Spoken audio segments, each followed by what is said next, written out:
She entered the courtroom as just a maid's daughter, but left with the power to destroy a $500 million scheme. In a quiet courtroom, a powerful man laughed. "What can a maid's daughter possibly do to me?" Judge Harrison Croft sneered, his voice dripping with arrogance.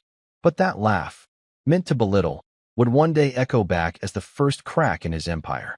At just 13, Abigail Peterson was dismissed as invisible. Yet behind her calm blue eyes burned the lessons of her late grandfather. Never let a bully win just because he's bigger. Look for the move he doesn't see coming. What began as a fight to defend her mother would uncover something far darker. A $500 million fraud scheme that reached the highest halls of power. This is the story of how a maid's daughter took on a judge and changed everything. Just before we dive in, let us know in the comments where you're watching from today.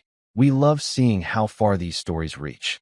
And make sure you're subscribed so you don't miss tomorrow's special video. Now let's jump back in. Enjoy the story. The powerful judge saw only a maid's daughter. He never imagined she would be his downfall. 13-year-old Abigail Peterson fought to quiet the tremor in her hands. Her mother, fading from sickness and debt, had just been cast aside by the very man who held their city in his grip. The silence in Judge Harrison Croft's study was a heavy, expensive thing. It was broken only by the gentle tick-tock of a grandfather clock in the corner and the soft, rhythmic sound of Eleanor Peterson polishing the mahogany desk. Eleanor moved with a practiced grace, her motions economical and quiet. She had worked in this house for 15 years. She knew every creak of the floorboards, every shadow the afternoon sun cast across the Persian rug. She also knew the man who owned it all. Her daughter, Abigail, sat quietly on a stool near the vast library shelves, a thick book open on her lap. Her blonde hair fell across her face, hiding her intense focus. At 13, Abby was a creature of quiet observation. While other girls her age were concerned with friends and school dances, Abby found comfort in the ordered world of books. She especially loved the ones in the judge's library. They were filled with stories of history, law, and strategy. They felt important. Her mother's cough, a dry and rattling sound, pulled Abby from her reading. She looked up, her brow furrowing with a familiar worry. Eleanor paused her work, leaning against the desk for a moment to catch her breath. A pale sheen of sweat covered her forehead. The medical bills were piling up on their small kitchen table at home, a mountain of paper that seemed to grow taller each week. Eleanor worked every hour she could, but her illness was a cruel thief, stealing her strength day by day. "Mom, you should sit down," Abby whispered, her voice barely disturbing the still air. Eleanor offered a weak but reassuring smile. "I'm all right, sweetheart. Just a little tired." She picked up her polishing cloth again, but before she could resume, the heavy doors to the study swung open. Judge Harrison Croft entered the room. He was a man built of sharp angles and cold authority. His silver hair was perfectly combed, and his tailored suit seemed to be an extension of his own rigid posture. His eyes, the color of a winter sky, swept across the room and landed on Eleanor. He did not acknowledge Abby. In his world, children like her were invisible, like the furniture. "Eleanor," he said, his voice clipped and devoid of warmth. "We need to talk." Eleanor straightened up, her hands clutching the polishing cloth. "Yes, Judge Croft." He walked to his desk and stood behind it, placing his hands on the gleaming which she had just polished. It was a power pose, one Abby had read about. He was making himself the king of his castle. "Your performance has been lacking recently," he stated. It was not an accusation, it was a verdict. Dust on the mantelpiece, a smudge on the window in the parlor. "It's not acceptable." Eleanor's face, already pale, lost another shade of color. I'm so sorry, sir. I've been feeling a bit under the weather." "It won't happen again." The judge picked up a single, invisible speck of dust from his desk and examined it before flicking it away. "That's the problem, Eleanor. It will happen again. Your condition is becoming a liability." He said the word condition as if it were a character flaw, something she had chosen.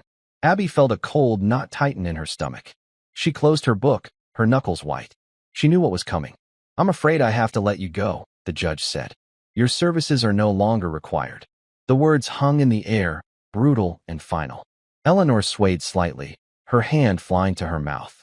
"But I've worked for you for 15 years. My husband, before he passed, he was your groundskeeper." This job is all we have.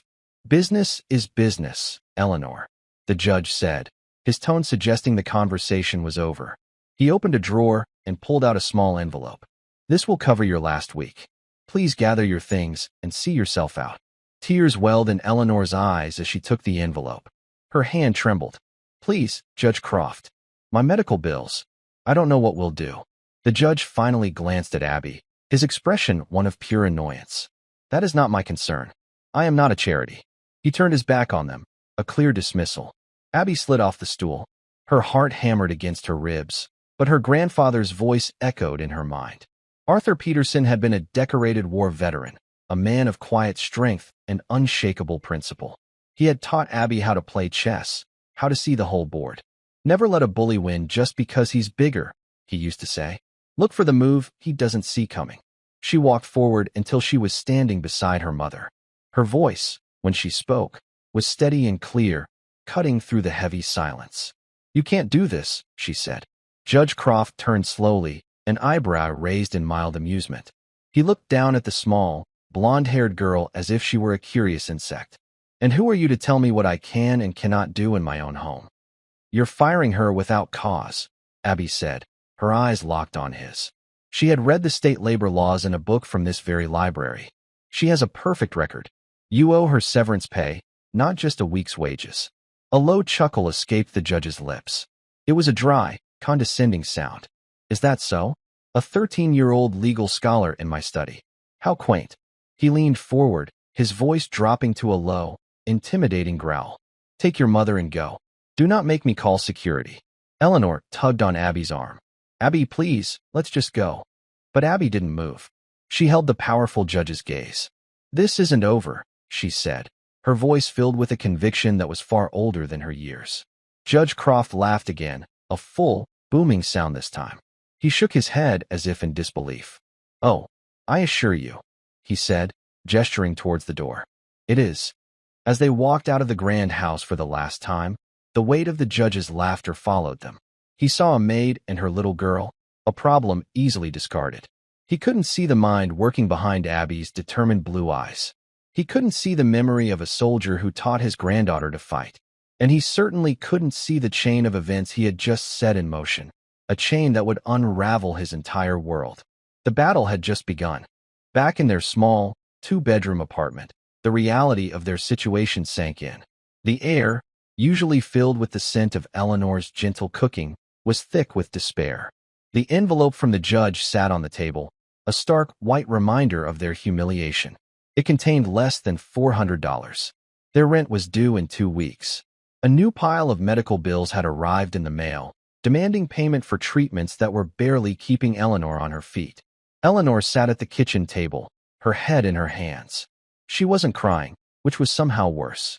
It was a silent, hollowed-out grief. What are we going to do, Abby? She whispered, her voice raspy.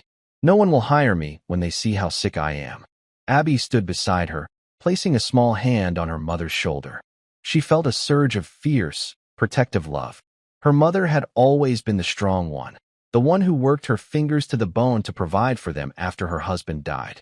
Now, it was Abby's turn to be strong. We're going to fight, Abby said simply. Eleanor looked up, her eyes weary. Fight who? Fight him. Abby, he's a judge. He is the law. What can we possibly do? He's just a man, Abby replied, her voice steady. And he broke the rules. I'm going to make him fix it.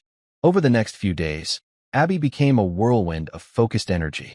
She spent hours at the public library, using their computers to research small claims court procedures. The librarian, a kind woman named Mrs. Gable, watched her with curiosity. She saw a young girl poring over legal texts that would make a law student's head spin. Working on a school project? Mrs. Gable asked one afternoon, placing a glass of water on Abby's table. Something like that, Abby said, not looking up from the screen. She was reading about filing deadlines and evidence submission. She meticulously gathered every piece of her mother's employment history. Pay stubs showing 15 years of loyal service. Old performance reviews, signed by Judge Croft himself, filled with praise for her mother's diligence and honesty. She even found a small, framed photo of her father standing with the judge at a company picnic years ago. They were both smiling. It felt like a relic from another lifetime. When she had everything organized in a neat folder, she approached her mother. "Mom, I need you to sign this," she said, holding out a small claims court filing form. Eleanor stared at the document, her eyes wide with a mixture of fear and awe. "Abby, are you sure about this? What if we make him angrier?" "He's a bully, Mom," Abby said, echoing her grandfather's words. "Bullies count on you being afraid. We have to show him we're not." Hesitantly, Eleanor took the pen and signed her name. A week later, a summons was delivered to Judge Harrison Croft. The notice informed him that he was being sued in small claims court by his former maid, Eleanor Peterson, for wrongful termination and unpaid severance. The news of the lawsuit rippled through the judge's social circles. It was seen as a joke. A maid suing a powerful federal judge? The audacity was laughable. Judge Croft himself treated it as a minor annoyance, a gnat to be swatted away.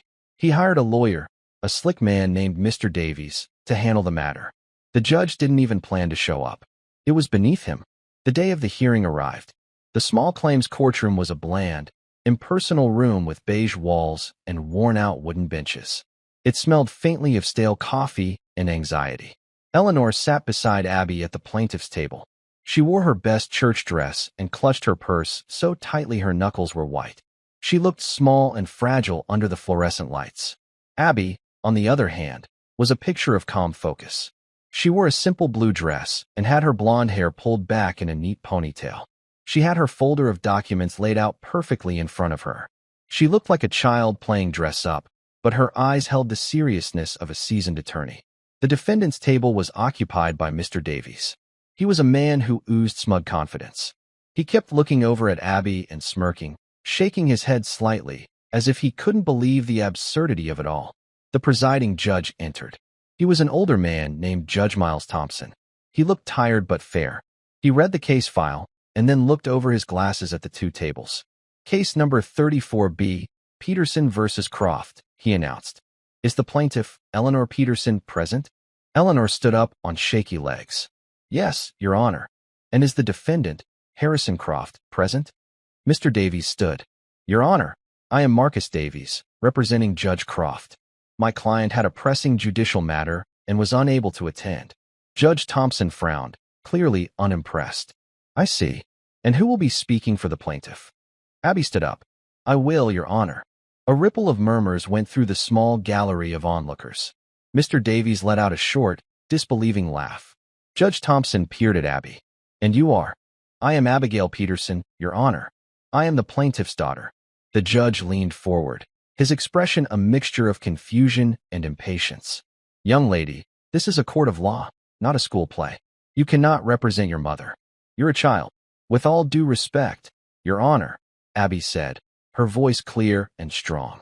"The rules for small claims court in this state allow for a person to be represented by a family member with the court's permission, especially in cases of hardship. My mother is ill and under great stress. I have prepared the case." She spoke with such authority that Judge Thompson was momentarily taken aback. He looked at Eleanor, who nodded timidly. "Is this your wish, Mrs. Peterson?"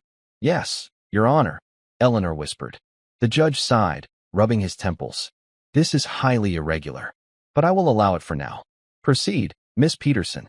State your case." Mr. Davies was still smirking. This was going to be even more amusing than he had thought. Abby took a deep breath. "Thank you, Your Honor. My mother, Eleanor Peterson, was employed by Judge Harrison Croft as a housekeeper for 15 years. During that time, she never received a single complaint about her work. We have copies of her performance reviews to prove it." She slid a set of documents across the table. "On the 14th of last month, Judge Croft fired my mother without warning. He claimed her performance was lacking. He gave her 1 week's pay and told her to leave. According to state law, an employee with her length of service, terminated without documented cause, is entitled to severance pay. We are asking the court to award my mother the severance she is owed, which amounts to 15 weeks of pay." She laid out her case with simple, undeniable facts. She was clear, concise, and professional. The smirk on Mr. Davies' face began to fade slightly. When she was finished, Judge Thompson turned to the defense. "Mr. Davies, your response?" Mr. Davies stood, straightening his tie. "Your Honor, while my client appreciates Mrs. Peterson's years of service, her termination was not without cause. In fact, It was more than justified. He paused for dramatic effect. My client, Judge Croft, fired Mrs. Peterson because she was stealing from him. A collective gasp went through the courtroom. Eleanor's face went white with shock. That's not true, she cried out. Silence, Judge Thompson ordered, banging his gavel. Abby's heart pounded, but she kept her expression neutral. This was a move she hadn't anticipated. A lie so blatant, so cruel. Mr. Davies continued, his voice dripping with false sympathy. My client was reluctant to bring this up, to protect Mrs. Peterson from criminal charges. He is a compassionate man. But since she has forced his hand with this frivolous lawsuit, the truth must be told. He opened his briefcase and pulled out a glossy photograph. We have evidence, he said, placing the photo on the evidence table. This is a security camera still from the day of the termination. It clearly shows Mrs. Peterson slipping a silver letter opener from my client's desk into her apron pocket. Judge Thompson examined the photograph. It did, indeed, appear to show exactly what Mr. Davies claimed. He looked at Eleanor with a new, hardened expression. Mrs. Peterson, the judge said, his voice cold. Is this true? No. I would never. Eleanor sobbed, her composure finally breaking. I never stole anything in my life. Mr. Davies looked at Abby with a triumphant gleam in his eye. He had won. A photograph doesn't lie. The maid's daughter had walked right into his trap. But Abby wasn't looking at her mother or the judge. She was looking at the photograph. Her mind, trained by years of observation and her grandfather's lessons in strategy, was racing. She saw the whole board. And she saw the one, tiny detail that Mr. Davies and Judge Croft had missed. The one detail that would prove this was all a lie. She stood up. Your Honor, she said, her voice ringing with newfound confidence. May I approach the evidence? Judge Thompson nodded, and Abby walked to the table. She picked up the photograph, her eyes scanning it intently. She could feel Mr. Davies' smug gaze on her, waiting for her to crumble. He was about to be very disappointed. She turned to face him, the photograph held carefully in her hand. Mr. Davies, she said, her voice steady. You said this photo was taken on the day my mother was fired, correct? That's right, he said smoothly. And what time was she fired? Mr. Davies glanced at his notes. At approximately 3 o'clock in the afternoon. Abby held up the picture for the judge to see. Her finger pointed to a small detail in the background, behind the desk where her mother was standing. It was the grandfather clock that stood in Judge Croft's study. Then can you please explain, Abby asked, her voice clear and sharp, why the clock in this photograph says it's 9 o'clock in the morning? The courtroom fell silent. Mr. Davies' confident smile vanished, replaced by a look of stunned confusion. He stared at the photograph, then back at Abby. He had no answer. Abby wasn't finished. She pointed to another detail. And can you explain why the digital calendar on Judge Croft's desk, which is always on, shows the date as being from the week before my mother was fired? The silence in the room was now deafening. Every eye was on Abby. She was no longer a little girl playing lawyer. She was a warrior who had just found the enemy's weakness. This photograph is a fake, Your Honor, Abby declared, her voice resonating with the pure, simple power of the truth. It was created to ruin my mother's name. And I can prove it. The tides of the battle had just turned. And Judge Harrison Croft, sitting in his quiet, expensive study across town, had no idea that the war had truly just begun. Mr. Davies, the slick lawyer, sputtered like a car engine failing to start. That's preposterous. It's a trick of the light. The angle. Judge Thompson silenced him with a sharp look. He leaned over his bench, peering at the photograph Abby still held. He motioned for the bailiff. Bring me that evidence. The bailiff carried the photograph to the judge, who examined it closely for a long moment. He looked at the clock. He looked at the digital calendar on the desk. He then looked up, his gaze settling on Mr. Davies with the weight of a glacier. Mr. Davies, the judge said, his voice dangerously quiet. As an officer of the court, you are aware of the penalties for presenting falsified evidence, are you not? The lawyer's face was now ashen. The smug confidence had completely evaporated, replaced by the raw panic of a man who saw his career flashing before his eyes. Your Honor, my client provided this to me. I had no reason to believe. I was assured of its authenticity. You were assured? Judge Thompson repeated, his voice laced with disbelief. You saw fit to accuse a woman of theft, to potentially ruin her life, based on a photograph you didn't even bother to properly examine yourself. Abby stood tall, but her legs were beginning to tremble. She had thrown the punch. She wasn't sure what would happen next. She felt her mother's hand find hers under the table, a small, grateful squeeze. "This court," Judge Thompson declared, his voice booming now, "does not take kindly to being lied to. It seems to me that the only crime committed here was the creation of this fraudulent photograph." He turned his attention to Abby. "Miss Peterson, your mother's claim for severance is granted in full. Furthermore, I am awarding an additional sum for punitive damages, given the defendant's malicious and defamatory actions here today." He banged his gavel with a resounding crack that echoed through the room. "This hearing is concluded." Tears of relief streamed down Eleanor's face. She hugged Abby tightly, burying her face in her daughter's blonde hair. "You did it," she whispered. "Oh, Abby, you did it." As they were leaving, a shaken and furious Mr. Davies cornered them in the hallway. "You think you're clever, don't you, little girl?" he hissed, his face contorted in an ugly sneer. "You just made a very powerful enemy. This isn't over." Abby met his glare without flinching. "Tell your boss to pay my mother what he owes her," she said, her voice cold as steel. "And tell him to stop lying." She took her mother's hand and walked away, leaving the lawyer fuming in the hallway. The victory felt monumental, a David and Goliath story played out in a tiny courtroom. For a few days, a fragile sense of hope returned to their small apartment. The money from the judgment, once it arrived, would be enough to cover the rent and the most urgent medical bills. It was a lifeline, but the check did not arrive. A week passed. Then two. Abby made calls to the court clerk, who confirmed the judgment had been processed. The delay was on Judge Croft's end. He was simply refusing to pay. It was a petty, arrogant act of defiance. He was above the rules. He was the law. Eleanor's health took a sharp downturn. The stress of the situation was a poison, weakening her already fragile body. The doctor said she needed a new series of expensive treatments they couldn't possibly afford without the settlement money. The mountain of debt grew taller, casting a dark shadow over their small victory. Abby felt a familiar fire of anger and injustice burning within her. Judge Croft wasn't just a bully, he was cruel. He was trying to break them, to make them suffer for daring to stand up to him. Her grandfather's voice returned to her, a calm and steady presence in the chaos of her thoughts. Sometimes the enemy's biggest strength is also his biggest weakness. An arrogant man always leaves a trail. A trail. Abby knew she couldn't fight him head-on in another courtroom. He would be prepared this time.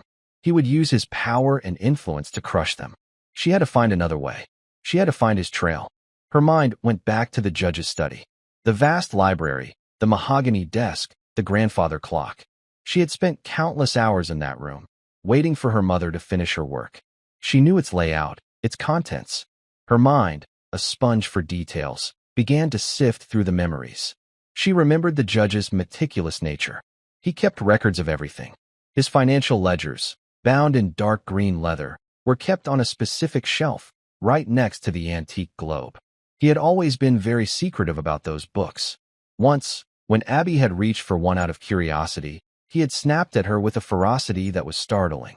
"Never touch those," he had commanded. At the time, she had thought he was just protective of his expensive belongings. Now, she wondered if he was protecting something else. An idea, wild and dangerous, began to form in her mind. It was a desperate plan, born of a daughter's love and a righteous fury. She knew it was wrong. She knew the risks. But when she looked at her mother, pale and fading in her armchair, she knew she had no other choice. She had to get back into that house. She had to see what was in those green leather books. The Croft estate was a fortress. High walls, security cameras, and a state-of-the-art alarm system. Getting in would be impossible. But Abby wasn't thinking about breaking in. She was thinking about being let in. The judge hosted an annual charity gala at his home. It was a major social event, attended by the city's most wealthy and powerful figures. It was also catered, and catering companies hired temporary staff. Using the last of their emergency money, Abby bought a simple, black-and-white uniform from a second-hand store. She found the name of the catering company online and, with a bit of clever social engineering, a phone call pretending to be a culinary student confirming a work-study placement, she learned the arrival time for the event staff. On the night of the gala, Abby put her plan into motion. Her heart hammered against her ribs as she slipped into the line of catering staff arriving at the service entrance. She was a ghost, a small girl in a simple uniform, her face obscured by the tray of champagne glasses she carried. No one gave her a second look. She was invisible, just as she had been in the judge's study for years. The house was transformed. Music drifted from the ballroom. The scent of expensive perfume and rich food filled the air. Abby moved through the crowds, her eyes scanning, observing. She saw Judge Croft holding court, laughing with senators and CEOs, the picture of charm and integrity. The sight of him, so confident and untouchable, made her stomach clench. Her mission was clear. She needed to get to the study. It was on the second floor, at the end of the West Wing, a private sanctuary that would be off-limits to guests. She found a quiet hallway and slipped a small, folded sign from her pocket. Restroom temporarily closed for cleaning. She placed it at the bottom of the grand staircase. It was a simple diversion, but it might buy her a few precious minutes. Her heart pounded with every step as she ascended the carpeted stairs. The music and laughter from the party below began to fade, replaced by the heavy, imposing silence of the private quarters. She reached the door to the study. It was unlocked. She slipped inside, closing the door softly behind her. The room was just as she remembered it. The smell of old books and lemon polish, the moonlight filtering through the tall windows. The grandfather clock ticked steadily in the corner, a silent witness. She moved quickly, her feet silent on the thick rug. She went straight to the bookshelf and found the row of dark green ledgers. Her fingers trembled as she pulled one from the shelf. She opened it on the desk, the same desk her mother had polished for so many years.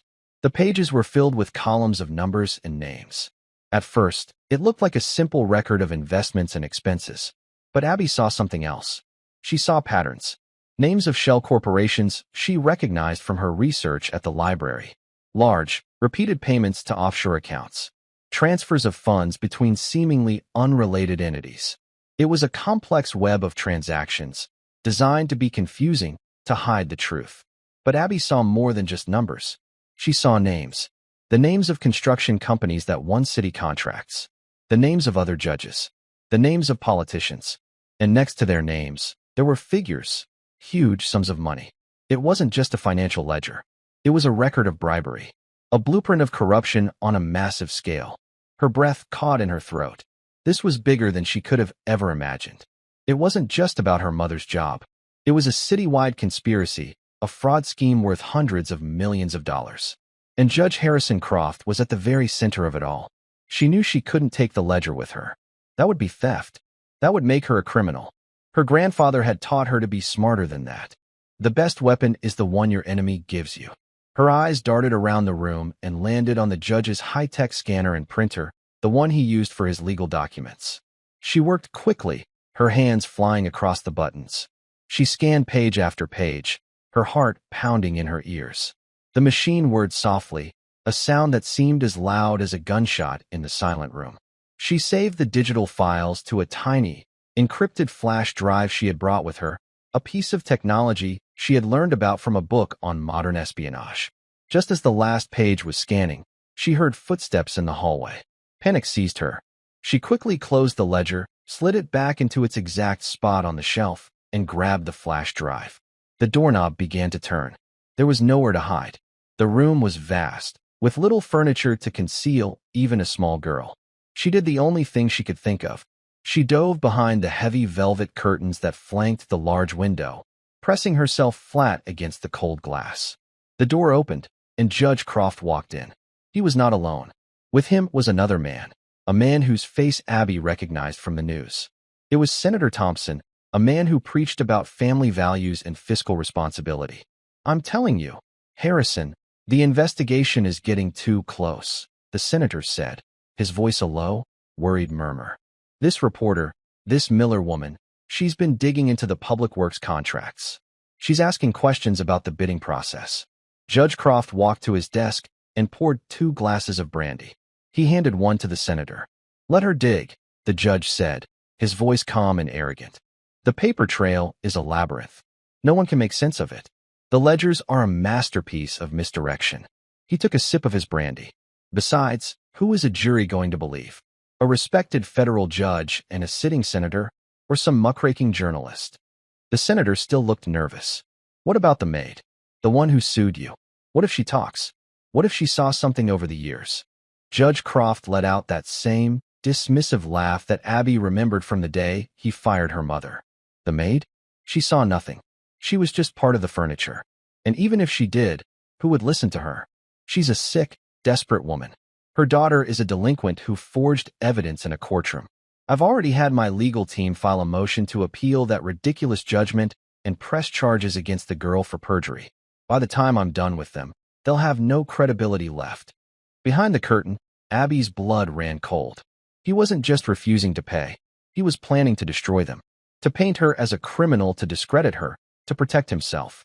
The two men finished their drinks, their conversation turning to stock portfolios and vacation homes. Abby held her breath, praying they wouldn't look toward the window. Finally, after what felt like an eternity, they left the study, closing the door behind them. Abby waited, her body trembling, until she was sure they were gone. She slipped out from behind the curtain, the tiny flash drive clutched in her hand. It felt as heavy as a block of cement. It was her only weapon. It was everything. She crept out of the study and down the stairs, her invisibility her only shield. She blended back in with the catering staff, her face a mask of practiced neutrality.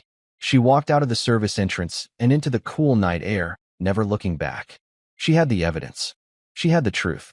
But as the judge's cruel words echoed in her mind, she knew that having the truth and making people believe it were two very different things. He was a powerful judge. She was just a maid's daughter. He was already painting her as a liar. How could a 13-year-old girl convince the world that the most powerful man in the city was a master criminal? The next battle would not be fought in a courtroom. It would be fought for the truth itself. And she was going to need allies.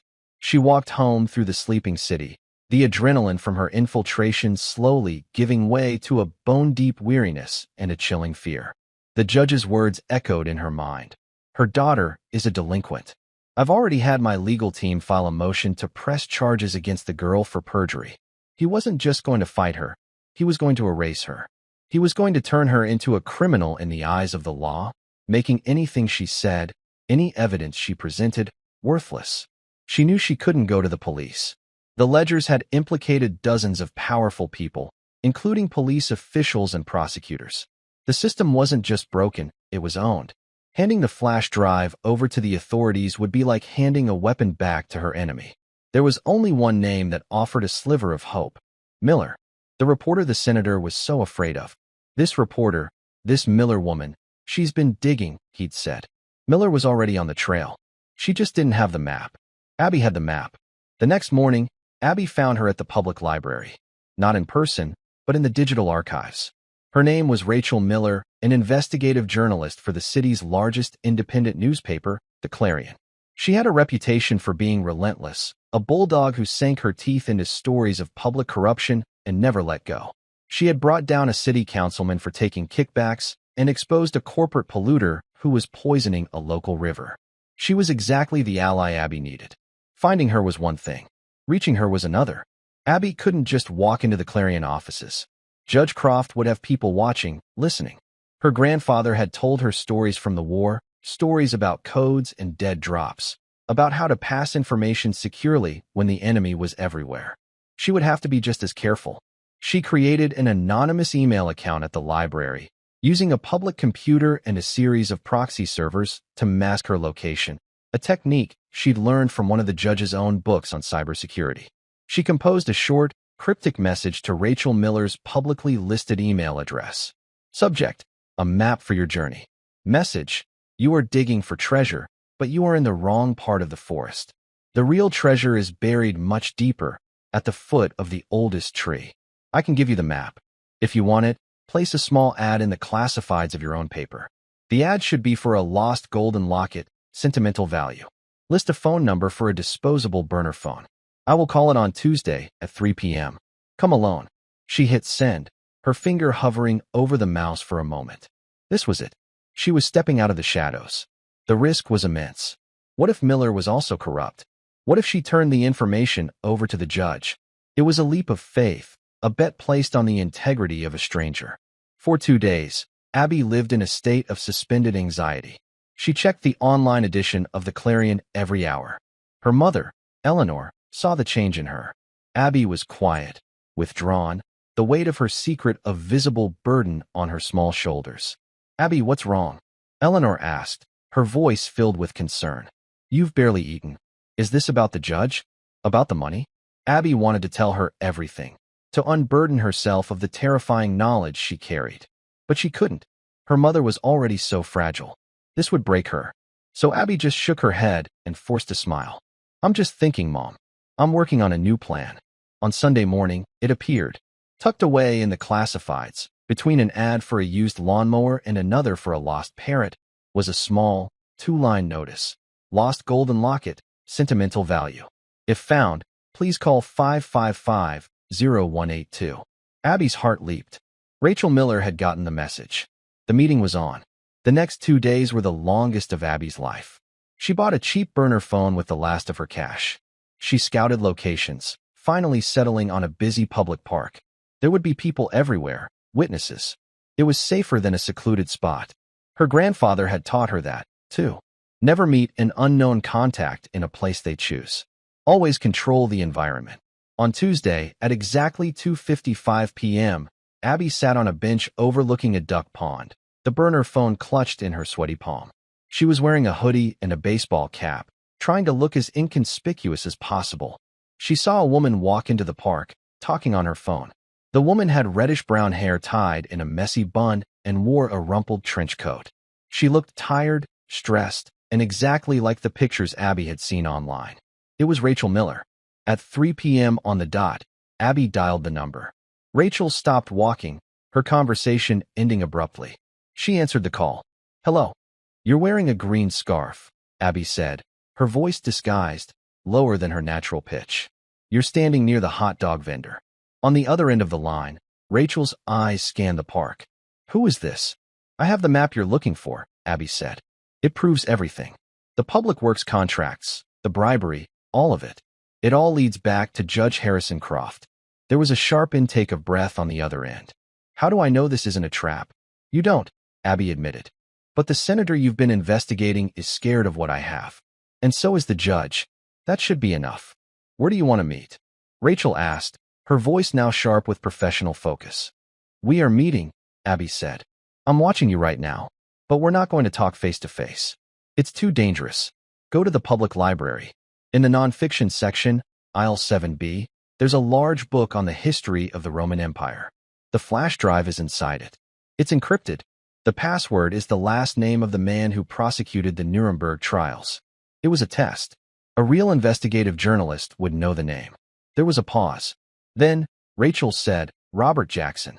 "I'll be in touch," Abby said, and ended the call. She watched as Rachel Miller, a look of stunned disbelief on her face, turned and walked briskly out of the park.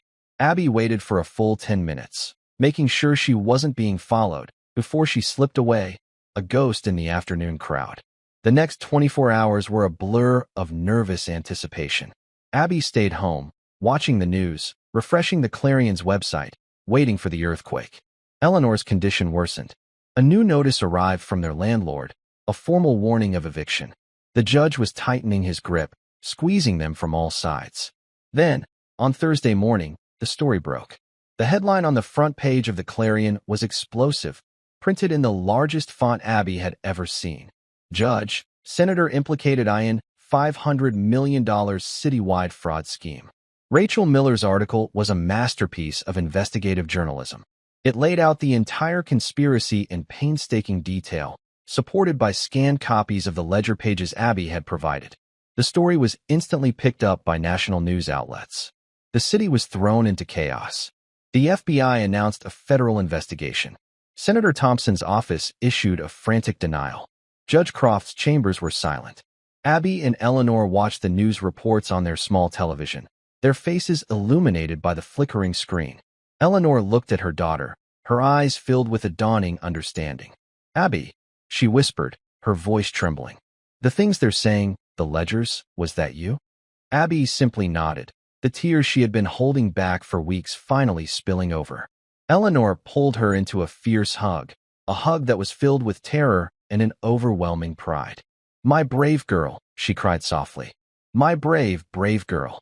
The victory, however, was far from complete. The judge was a cornered animal, and cornered animals are the most dangerous. While the FBI was building its case, Croft was still a federal judge. He still had power, and he was going to use it. That evening, there was a sharp, official knock at their apartment door. Two uniformed police officers stood in the hallway. One of them held up a warrant. "Abigail Peterson?" the officer asked, his voice flat and emotionless. "Yes," Abby said, her heart sinking. "You are under arrest." "Arrest?" Eleanor cried, rushing to the door. "For what?" "For breaking and entering, theft of private property, and perjury," the officer recited, his eyes avoiding theirs. He pulled out a pair of handcuffs. The cold metal gleamed under the dim hallway light. Judge Croft was making his move. He couldn't win in the court of public opinion, so he was going to drag Abby into his court, the one where he still made the rules, and destroy her. The hero of the city was about to be branded a common criminal. Her mother cried out, a raw, wounded sound, and tried to step forward, but the second officer held up a firm hand to block her. "You can't do this. She's a child," Eleanor pleaded, her voice breaking. "She's the one who told the truth." "Ma'am, you need to step back," the officer said, his tone not unkind, but resolute. "We have a warrant. We're just doing our job." Abby stood frozen, the coldness of the steel seeping into her skin. She looked from her mother's terrified face to the impassive faces of the officers. This was Judge Croft's power. It wasn't just about money or influence. It was the power to turn reality upside down, to transform a hero into a felon with a single sheet of paper. Her grandfather's words came back to her, not a strategic lesson this time, but a stark warning he had given her once about the nature of powerful men. When you take away their reputation, they will stop at nothing to take away your freedom. They led her from the apartment, down the dimly lit hallway, and into the night. Neighbors peeked through their doors, their faces a mixture of confusion and fear. Abby held her head high, her expression a mask of calm she did not feel. She refused to give the judge the satisfaction of seeing her cry. The police station was a harsh, sterile environment of fluorescent lights, beige walls, and the smell of disinfectant. They put her in a small, windowless room. The process was a dehumanizing blur of fingerprints, photographs, and questions she refused to answer. She knew her rights, learned from the very books the judge kept in his library. She asked for a lawyer. The irony was crushing. She, who had just exposed a massive conspiracy, was being treated like a common criminal, while the real criminals sat in their mansions, protected by the very system that was now processing her like a piece of evidence. The news of her arrest spread like wildfire. It was a shocking, audacious move by Judge Croft, and it backfired spectacularly. The public, who had hailed Abby as a young hero, was outraged. How could the girl who exposed the city's biggest scandal be the one in handcuffs? Protesters began to gather outside the police station, their numbers swelling by the hour. They held signs that read, "Free Abby Peterson," and "Justice for the girl who dared." Rachel Miller, the journalist, was a whirlwind of fury and action. Her phone had been ringing off the hook since the story broke, but when she heard about Abby's arrest, she dropped everything. She knew this was the judge's retaliation, a desperate and vicious attempt to silence his accuser. She called the best pro bono lawyer in the city, a legendary civil rights attorney named Samuel Page. Samuel Page was a man in his late 60s, with a mane of white hair and eyes that had seen the very worst and the very best of humanity. He had spent his life fighting for the underdog, for the voiceless, for the victims of a system that often favored the rich and powerful. He had read Rachel's story and was already captivated by the case. The news of the 13-year-old's arrest was all the motivation he needed. He arrived at the police station just after midnight, his presence commanding immediate respect. He walked into the small room where Abby was being held. She looked up, her face pale but her eyes defiant. "Abigail Peterson," he said, his voice a deep, reassuring rumble. "My name is Samuel Page. I'm your lawyer." For the first time that night, Abby felt a flicker of hope. She wasn't alone anymore. The next morning, Abby's arraignment was the biggest news story in the country. The courtroom was packed with reporters, television cameras, and supporters. When Abby was let in, still wearing her hoodie and jeans, A wave of supportive murmurs rippled through the gallery. She looked so small, so young, standing before the judge's bench. Judge Croft was, of course, not presiding. The judge on the bench was a woman named Maria Sanchez, known for her sharp intellect and no-nonsense demeanor. The prosecutor, a man handpicked by Croft's allies in the district attorney's office, laid out the charges with dramatic flair: breaking and entering, theft, perjury. He painted Abby as a troubled, delinquent child, a liar who had fabricated a wild story to defame a respected judge. When he was finished, Samuel Page rose to his feet. He was not dramatic. He was calm, his voice filled with a quiet, righteous anger.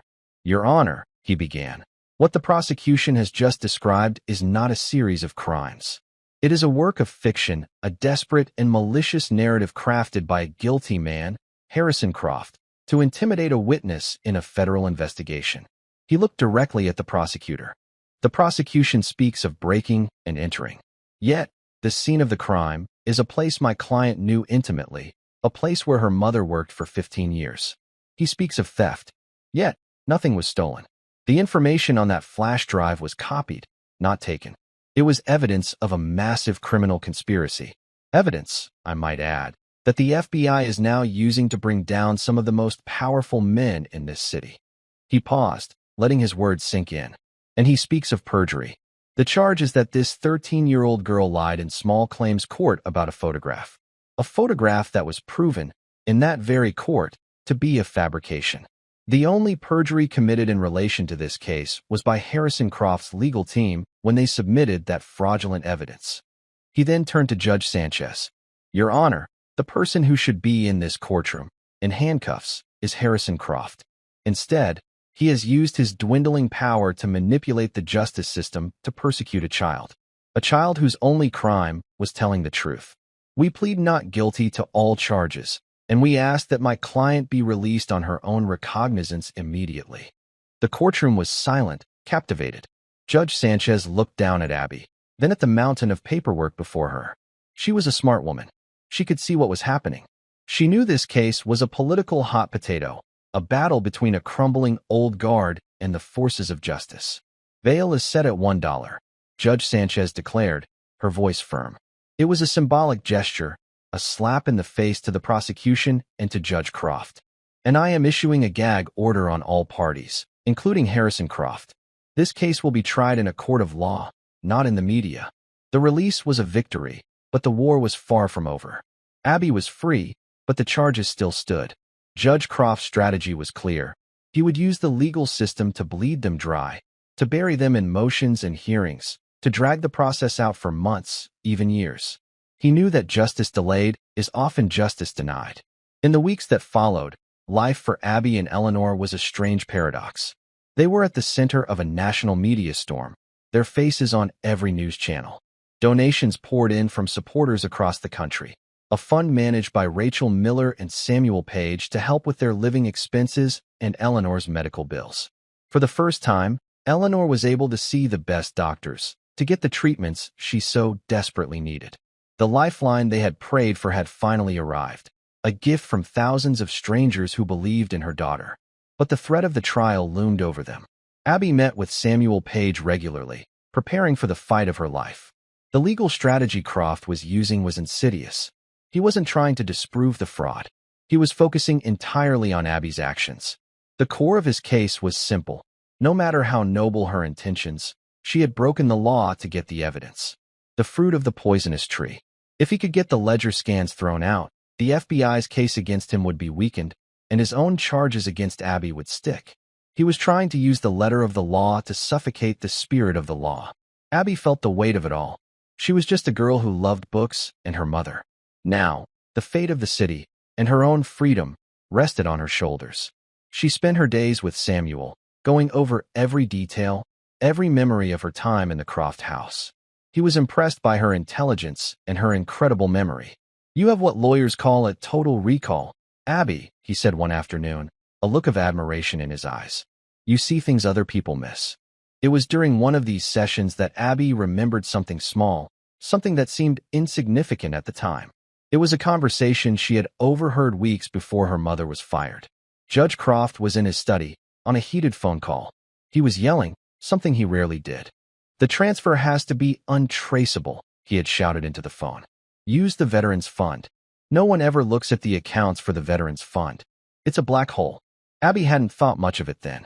But now, telling Samuel, the words took on a sinister new meaning. The Veterans Fund. It was a well-known city charity, a fund set up to help homeless and disabled veterans. Her own grandfather, Arthur Peterson, had donated to it his entire life. Samuel Page's eyes lit up with a cold fire. "A black hole," he repeated softly. "Harrison Croft is a veteran himself. He served as a JAG officer. He sits on the board of that fund." A new, sickening piece of the puzzle clicked into place. The judge wasn't just a fraudster and a briber. He was stealing from his own. He was stealing from men like her grandfather. It was a betrayal of the deepest, most sacred kind. And Abby knew, with a certainty that settled deep in her bones, that she had just found the key that would not only win her case, but would be the final, devastating nail in Harrison Croft's coffin.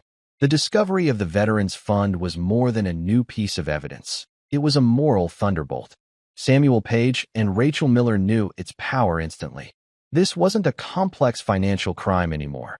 It was about a man stealing from the nation's heroes, from the memory of men like Arthur Peterson. It was a betrayal everyone could understand.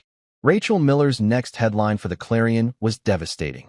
Judge Croft accused of looting Veterans Charity Fund. She detailed how Croft had allegedly siphoned millions from the fund, using the charity as a black hole to launder money. The article featured a photo of Abby's grandfather in his old Army uniform, a symbol of the very people Croft had betrayed. The public reaction was visceral. Protests swelled from hundreds to thousands. Veterans groups issued statements of condemnation. The pressure on the FBI became immense. Judge Croft, once a titan of the city, was now a pariah. The day of Abby's trial was a media circus. Croft's plan was still in motion: convict Abby, discredit her as a witness, and poison the evidence she had uncovered. The prosecution presented its case first, methodically building an argument that, by the strict letter of the law, Abby was guilty.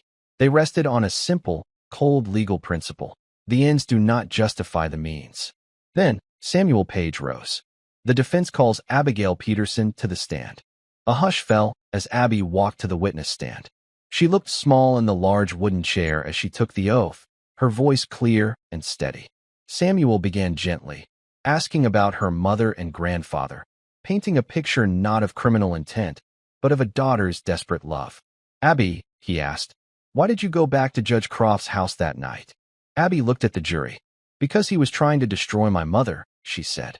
"He lied about her and was going to accuse me of being a criminal just for telling the truth. I knew he was a bully, but I realized he was something much worse. I had to find out why." Samuel walked her through the discovery of the ledgers. She explained the complex fraud in simple terms, her extraordinary intelligence on full display. Finally, he asked her about the Veterans Fund. Abby recounted hearing Judge Croft on the phone, yelling about using the fund as a black hole. A wave of revulsion went through the courtroom. The prosecutor's cross-examination was brutal. He tried to twist her words, to portray her as a vindictive child who thought she was above the law. "You admit you broke into a private residence, don't you?" he thundered. "I walked through an unlocked door to find the truth," Abby replied calmly. "You admit that you copied private financial records?" "I found evidence of a massive criminal conspiracy," she countered. "You decided to take the law into your own hands," he accused. Abby paused, her gaze sweeping the room before landing on the judge's empty chair. The law? Judge Croft was the law in this city.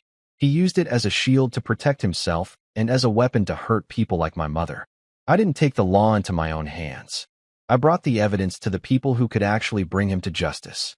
She looked back at the jury, her blue eyes shining with fierce honesty. "My grandfather was a war veteran. He taught me that you always stand up for what's right."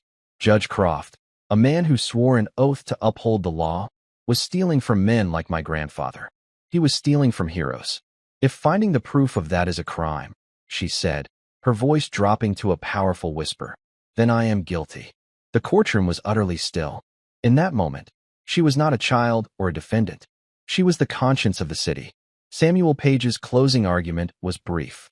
"The law was created to protect the innocent and punish the guilty," he said. Do not allow it to be twisted today to do the exact opposite. The jury was out for less than an hour. Abby stood with her mother and Samuel as the foreperson read the verdict. Eleanor gripped her daughter's hand. On the charge of breaking and entering, we the jury find the defendant not guilty. A wave of applause erupted. On the charge of theft, we find the defendant not guilty. Eleanor was sobbing openly now, tears of joy. On the charge of perjury, we find the defendant not guilty. The courtroom exploded. Justice, true and undeniable, had prevailed. In the aftermath, Judge Croft's empire crumbled. He and his powerful friends were indicted. Stripped of his power, he was just a criminal facing a lifetime in prison. Months later, Abby and Eleanor sat on a park bench. The sun was warm. Eleanor's health had returned, the lines of worry on her face replaced by a quiet peace. A newspaper beside them read, Croft sentenced to 30 years in prison. It's finally over, Eleanor said softly, placing her hand over Abby's. Abby looked out at the duck pond. He laughed at me, she said quietly. He thought I was nothing. Eleanor squeezed her hand. He didn't see you, Abby, she said, her voice filled with pride. He didn't see the granddaughter of Arthur Peterson. He didn't see the smartest, bravest person I have ever known. Abby leaned her head on her mother's shoulder. The long battle was over. The silence was no longer heavy or expensive. It was peaceful. It was earned. A new story was beginning, not of fighting and fear, but of hope, and the unshakable truth that even the smallest voice, speaking for what is right, can be the most powerful force in the world. And that's where we'll end the story for now. Whenever I share one of these, I hope it gives you a chance to step out of the everyday and just drift for a bit. I'd love to know what you were doing while listening. Maybe relaxing after work, on a late-night drive, or just winding down. Drop a line in the comments. I really do read them all. And if you want to make sure we cross paths again, hitting like and subscribing makes a huge difference. We are always trying to improve our stories, so feel free to also drop your feedback in the comment section below. Thanks for spending this time with me.